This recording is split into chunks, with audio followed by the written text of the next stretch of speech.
Hello दोस्तों, I hope आप सभी लोग अच्छे होंगे। आज हम देखेंगे हिंदी साहित्य इतिहास लेखन परंपरा का उल्लेख करते हुए आचार्य रामचंद्र शुक्ल का योगदान एवं आचार्य हजारी प्रसाद द्विवेदी के इतिहास दृष्टिकोण पर प्रकाश डालिए।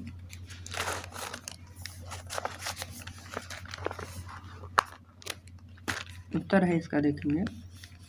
हिंदी साहित्य में इतिहास लेखन की परंपरा का शुभारंभ कब हुआ, यह एक विवादास्पद प्रश्न है। हिंदी साहित्य इतिहास लेखन परंपरा सर्वप्रथम फ्रेंच विद्वान गार्सा द तासी ने 1839 ईस्वी में प्रारंभ किया। गार्सा द तासी ने फ्रेंच भाषा में इस्तवार द ला लिटेरेन्यू एंदुआई हिंदुस्तानी नामक ग्रंथ में हिंदी और उर्दू भाषा के अनेक कवियों का परिचय दिया। गार्सा द तासी के बाद शिव सिंह सेगर ने भी हिंदी साहित्य का इतिहास लिखा। शिव सिंह सेगर कृत शिव सिंह सरोज है। अधिकांश हिंदी विद्वान हिंदी साहित्य के इतिहास लेखन की शुरुआत आधुनिक काल की देन मानते हैं।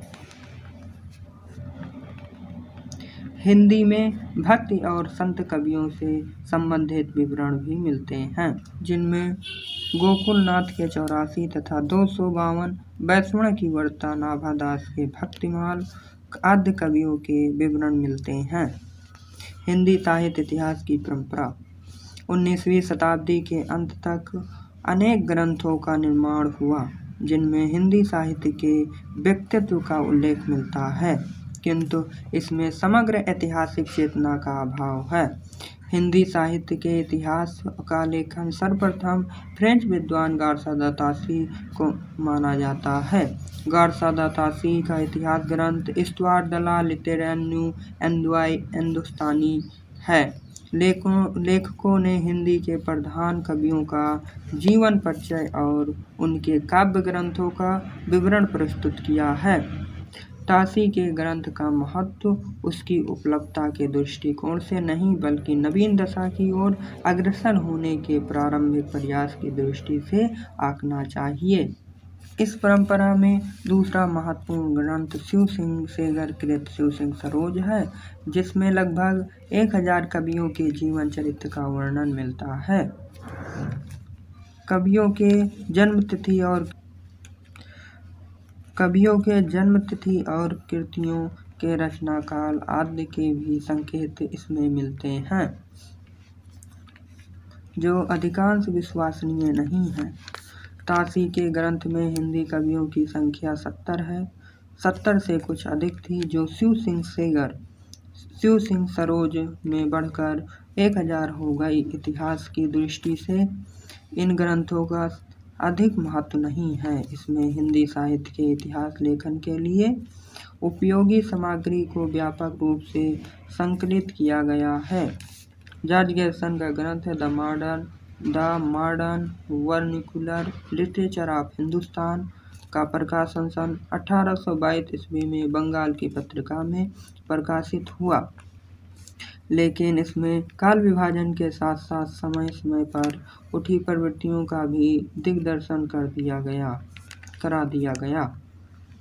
गियर्सन का यह प्रयास अपेक्षाकृत अधिक व्यवस्थित और वैज्ञानिक है। इसे सच्चे अर्थों में हिंदी साहित्य का इतिहास माना जा सकता है। गियर्सन ने हिंदी साहित्य के स्वरूप और विकास से संबंधित जिन मान्यताओं की स्थापना की, वही आगे चलकर इतिहास लेखकों का पथ प्रदर्शक बन गया। इन्होंने तासी और शिव सिंह सरोज के अतिरिक्त भक्तमाल, गोसाई चरित, हजारा आदि ग्रंथों तथा अन्य संग्रह की सामग्री का उपयोग। इसमें एक सच्चे इतिहास लेखक के तटस्थता, ईमानदारी, ऐतिहासिक चेतना तथा समग्रता आदि हैं। उन्होंने अपनी इतिहास सामग्री को कालानुक्रमानुसार रखा। काल विभाजन करते हुए प्रत्येक अध्याय को काल विशेष का सूचक बताया तथा प्रत्येक अध्याय के अंत में उस काल के कवियों का उल्लेख किया है। प्रत्येक काल की परिस्थितियां, प्रवृत्तियां चारण काव्य, धार्मिक काव्य तथा दरबारी काव्य के रूप में रखकर भक्ति काल को हिंदी साहित्य का स्वर्ण काल घोषित किया। इस प्रकार ताशी को हिंदी साहित्य के इतिहास को सर्वप्रथम लिखने का श्रेय जाता है। जॉर्ज गैरिसन ने हिंदी साहित्य के इतिहास को वैज्ञानिक पद्धति को सर्वप्रथम व्यवस्थित रूप से इतिहास लेखन की परंपरा में मिश्र बंधुओं का महत्वपूर्ण योगदान है। मिश्र बंधुओं का ग्रंथ मिश्र बंधु विनोद है। इसमें 5000 से अधिक कवियों का विवरण मिलता है। मिश्र बंधु 3 सहोदर भाई थे, श्याम बिहारी मिश्र, सुखदेव बिहारी मिश्र, गणेश बिहारी मिश्र। मिश्र बंधुओं ने हिंदी साहित्य को 5 कालखंडों में बांटा, जिसमें से प्रथम 3 कालखंडों को 2-2 उपखंडों में बांटा गया है। मिश्र बंधुओं ने कालखंडों का सीमांकन विक्रमी संवत में किया है। मिश्र बंधुओं ने हिंदी साहित्य के प्रथम काल को प्रारंभिक काल कहा। मिश्र बंधुओं ने हिंदी साहित्य का प्रारंभ विक्रमी संवत 700 से मानते हैं। आदिकाल से संबंध है, तो देखेंगे। हिंदी साहित्य के इतिहास में आदिकाल संभवतः सर्वाधिक विवादित काल है। सीमा निर्धारण, नामकरण एवं प्रवृत्ति जैसे विषयों पर किसी निश्चित निर्णय पर नहीं पहुंचा जा सकता। लगभग सभी विचारकों ने अपनी अपनी मान्यताओं के अनुसार इस काल का विश्लेषण किया है और अपने अपने विचार के पक्ष में पर्याप्त तर्क दिए हैं। सबसे बड़ी समस्या इस काल के नामकरण को लेकर है। हिंदी साहित्य के अन्य किसी भी काल का इतना अधिक नामकरण नहीं हुआ है जितना इस काल का हुआ। वीरगाथा काल 750 से 1375 विक्रमी संवत आचार्य रामचंद्र शुक्ल ने कहा है। संधि काल 700 से 1000 ईस्वी डॉक्टर रामकुमार वर्मा जी ने। प्रारंभिक काल मिश्र बंधुओं ने कहा है। जो मिश्र बंधु 3 सहोदर भाई थे, श्याम बिहारी मिश्र, सुखदेव बिहारी मिश्र, गणेश बिहारी मिश्र। जो मिश्र बंधुओं ने आरंभिक काल को प्रारंभिक काल कहा, उसको 2 उपकाल खंडों में बांटा है। पहला है पूर्व प्रारंभिक काल, जिसकी समय सीमा है 700 से 443 विक्रमी संवत। दूसरा है उत्तर प्रारंभिक काल, जो है 1343 से 1444 विक्रमी संवत। चारण काल 700 से 1300 ईस्वी। जॉर्ज गैरिसन चारण काल का नामकरण डॉक्टर रामकुमार वर्मा जी ने भी दिया है। चारण काल बीजवापन काल महावीर प्रसाद द्विवेदी ने दिया है। सिद्ध सामंत काल राहुल संकीर्तियान ने।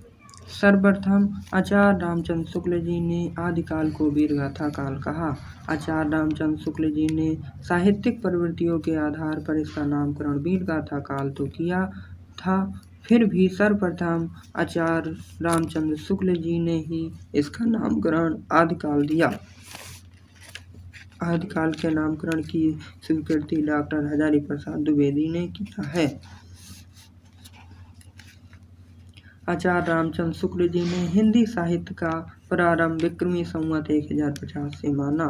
शुक्ल जी के विचारों में इस काव्य में जो भी ग्रंथ प्राप्त हुए हैं उनमें वीर गाथाओं के गान करने की प्रवृत्ति अधिक रही। आचार्य रामचंद्र शुक्ल जी ने 12 वीर ग्रंथों के आधार पर आदिकाल को वीरगाथा काल कहा। वीर रस के अनेक काव्य जिसमें वीर राजाओं की प्रशंसा वीर रस के अनेक काव्य जिसमें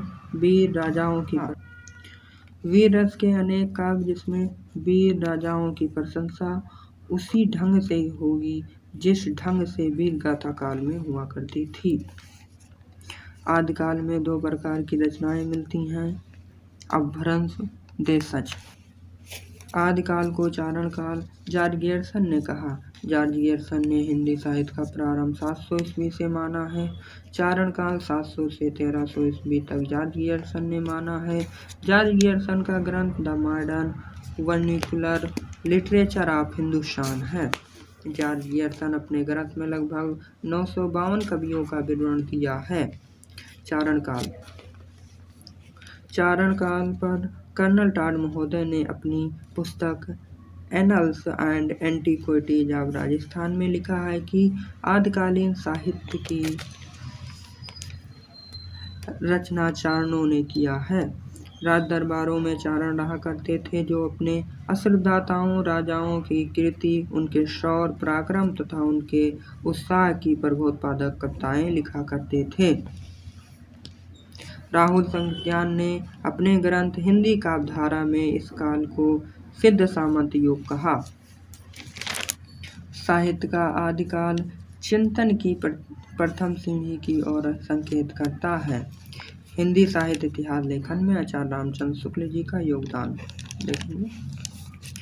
हिंदी साहित्य के इतिहास में आचार्य रामचंद्र शुक्ल का हिंदी साहित्य के इतिहास में अत्यंत महत्वपूर्ण योगदान है। यह मूलतः नागरी पंचाणी सभा द्वारा प्रकाशित हिंदी शब्द सागर की भूमिका के रूप में लिखा गया था। आचार्य रामचंद्र शुक्ल जी ने साहित्य को जनता की चित्तवृत्ति का प्रतिबिंब माना है। आचार्य रामचंद्र शुक्ल का कहना है कि प्रत्येक देश का साहित्य वहाँ की जनता की चित्तवृत्ति का प्रतिबिंब होता है। तब यह निश्चित है कि चित्तवृत्ति के साथ साथ साहित्य के स्वरूप में भी परिवर्तन होता चला जाता है। आदि से अंत तक इन्हीं चित्तवृत्तियों की परंपरा के साथ उनका सामंजस्य दिखाना ही साहित्य का इतिहास कहलाता है। आचार्य रामचंद्र शुक्ल जी ने हिंदी साहित्य के इतिहास को 4 कालखंडों, जिसको 1050 से 1375 विक्रमी संवत, पूर्व मध्यकाल, भक्तिकाल, विक्रमी संवत 1375 से 1700 ईस्वी विक्रमी संवत तक, उत्तर मध्यकाल, रीतकाल जिसको कहा है आचार्य रामचंद्र शुक्ल जी ने, उसको विक्रमी संवत 1700 से 1900 ईस्वी, आधुनिक काल जिसको गद्य काल कहा गया है, विक्रमी संवत 1900 से 1984 तक। आचार्य रामचंद्र शुक्ल जी ने हिंदी साहित्य का प्रारंभ विक्रमी संवत 1050 से मानते हैं। आचार्य रामचंद्र शुक्ल ने हिंदी साहित्य को आरंभिक काल को वीरगाथा काल कहा। सरल और स्पष्टता के